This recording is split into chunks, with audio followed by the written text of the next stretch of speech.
Hi everyone, welcome to new video new vlog. और ये जो वीडियो है वो एग्ज़ाम के बारे में है, जैसे कि हाउस बिल्डिंग में कौन सी एग्ज़ाम्स होती है और कब कौन सी एग्ज़ाम आपको देनी है और उसमें क्या रिजल्ट आता है तो उसका क्या रिजल्ट होगा। जैसे कि अगर आप पास होते हो फेल होते हो तो क्या हो सकता है।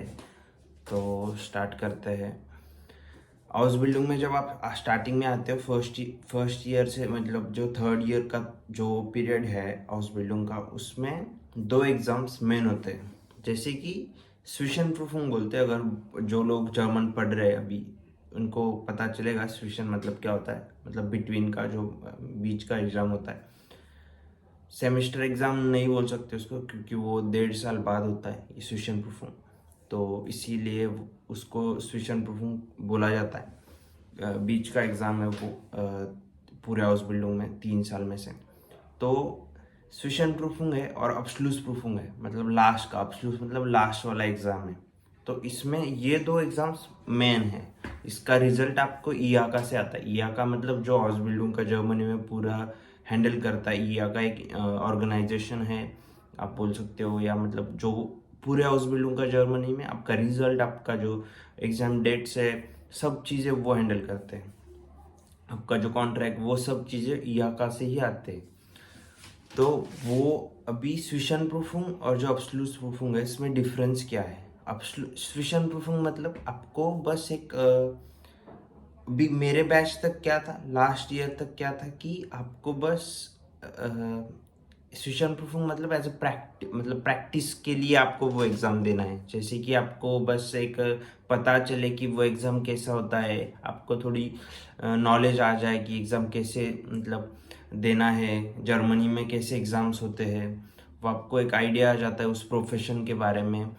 उसके लिए होता है। बहुत इम्पोर्टेंट भी मतलब इम्पोर्टेंट होता है। ईआका से लोग आते हैं, IH के जो इसको बोलते हैं इंग्लिश में, वहाँ से लोग आते हैं आपको जो एग्ज़ाम कंडक्ट करने के लिए। तो इम्पोर्टेंट होता है। तो मेरे बैच तक क्या था कि आपके जो वो मार्क्स है स्विशन प्रूफिंग के, वो कंसिडर नहीं होंगे आपके हाउस बिल्डिंग के रिजल्ट में।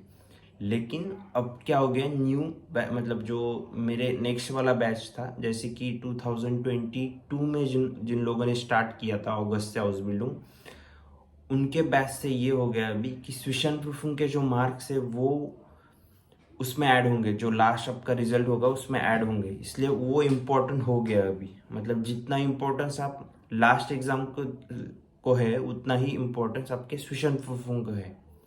तो इसीलिए आपको मतलब जो भी लोग अभी अब आप ट्यूशन फूंक दोगे आपके हाउस बिल्डिंग में, तो अब आपको फोकस रहना है।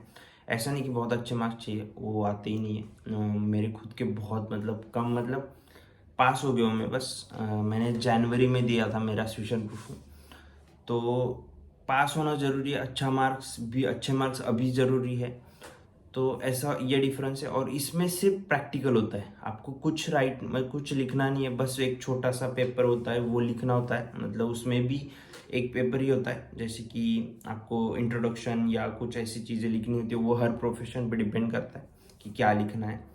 तो जैसे कि कुकिंग के हाउस, जो भी होटल रिलेटेड हाउस बिल्डिंग है, उसमें हम लोग को जो भी इंग्रेडिएंट्स है वो आर्बाइट्स ऑफ प्लान होता है। जैसे कि मतलब आपका जो वर्किंग प्लान है, जो प्रैक्टिकल में आप करोगे, वो कैसे करो, कौन सी चीज़ मतलब पहले करोगे। जैसे कि मेथड्स हम लोग बोलते हैं इंग्लिश में, वैसे वैसे आपको लिखना होता है। वो एक पेज पे उतना ही बस आपको लिखना है। उसके बाद आपको प्रैक्टिकल करना होता है और 100 मार्क्स का होता है। तो वो कैसे कंडक्ट करते हैं, जैसे कि 3 लोग आते हैं इलाका से। मेरा एक्सपीरियंस बता रहा हूँ मैं, जैसे मैंने दिया था और जो मैंने नोटिस किया था।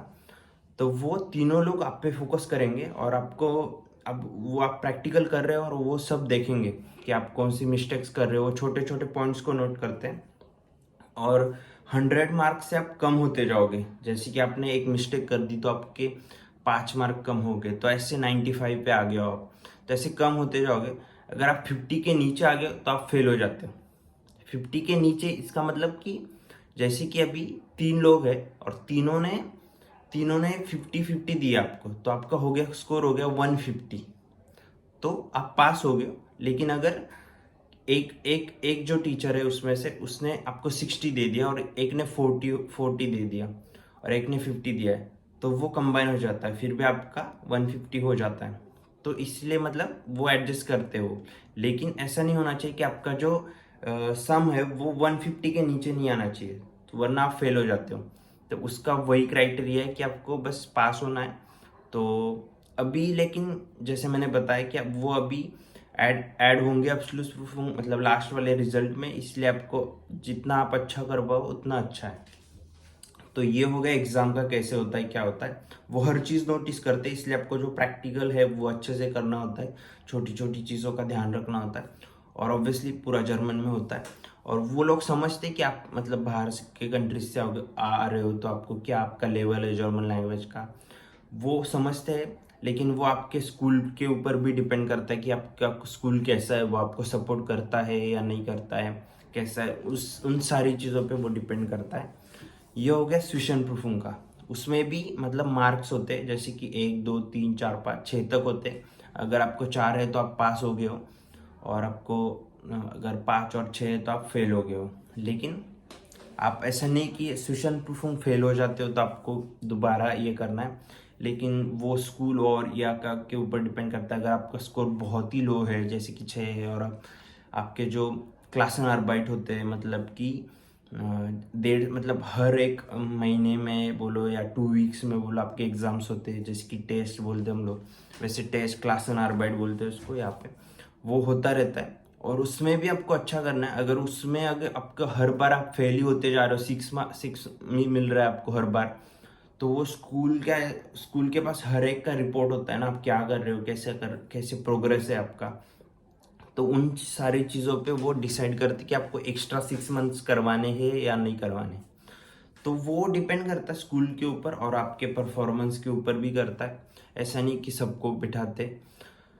तो ये चीज़ें हो गई। वो जो क्लास एंड आर्बाइट वो टेस्ट है, उसमें आपको कैसा होता है, उनके वो जो मार्क्स है वो ऐड नहीं होते आपके फाइनल रिजल्ट में, लेकिन वो आपके प्रोग्रेस के ऊपर जो आपका रिपोर्ट बनता है उसको मतलब देखते हैं कि आपका कैसा प्रोग्रेस है। वो टीचर नोटिस करते हैं कि आप कैसे कर रहे हो, क्या कर रहे हो, और वही रिजल्ट आपके जो शेफ है, मतलब आपके जो बॉस है आपके कंपनी में जहाँ पे आप काम कर रहे हो, उनको भी जाता है वो रिजल्ट।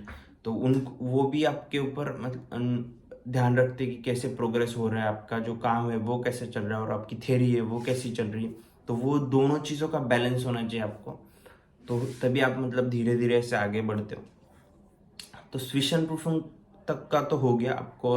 आई होप कि आपको समझ में आ गया होगा कि कैसे होता है। अभी आगे क्या होता है, स्विशन प्रूफिंग के बाद अगर आपको पास भी हो गए हो, आप 4 मार्क्स तक आपको मिले हैं, तो अभी आप जाते हो एब्सोल्यूट प्रूफिंग में। अभी एब्सोल्यूट प्रूफिंग का आपको दोनों है, राइटिंग भी है और प्रैक्टिकल भी है। तो उसका जो रिजल्ट है वो दोनों का ऑब्वियसली मैटर करेगा। अभी उसका जो डिटेल्स है वो मुझे नहीं पता, क्योंकि मतलब कि मुझे वो एवरेज आइडिया है कि कैसे होता है, क्या होता है। जैसे कि उसका जो राइटिंग और थेरी प्रैक्टिकल दोनों एग्जाम्स है, और आपका जो पेपर्स है वो ईआका में चेक होने के लिए जाते हैं। तो ये सब चीज़ें होती है, लेकिन मैं उसके ऊपर और एक वीडियो बनाऊंगा जब मेरा एग्ज़ाम होगा, क्योंकि अभी उसका मुझे आइडिया नहीं है, तो मैं उसके बारे में नहीं बता सकता अभी तक स्विशन प्रूफिंग तक का मुझे आइडिया है कि कैसे होता है, क्या होता है। रिजल्ट में भी आपको एक रिजल्ट मिलता है, वो आपको एक कंपनी को सेंड करना होता है आपके, और एक आपके पास रहता है। और वो सेम रिजल्ट वो ईआका को भी सेंड करते हैं, आपका जो स्कूल होता है वो। तो आई होप कि आपको समझ में आ गया होगा कि एग्ज़ाम्स कैसे होते हैं, क्या होते हैं। तो जैसे आप मतलब 1.5 साल है आपको स्विशन प्रूफिंग तक, तो आप आपका जर्मन भी इम्प्रूव कर सकते हो। और आपको लिखना इतना नहीं है, तो आप बहुत मतलब प्रैक्टिकल आपके काम के ऊपर भी ध्यान दोगे तो इजीली आप पास कर सकते हो स्विशन प्रूफिंग। इतना डिफिकल्ट भी नहीं होता कि आप फेल हो जाओगे। So thank you so much for watching videos. अगर आपको पसंद आ रहे हैं तो प्लीज़ सब्सक्राइब माई चैनल, और please share it. Thank you so much.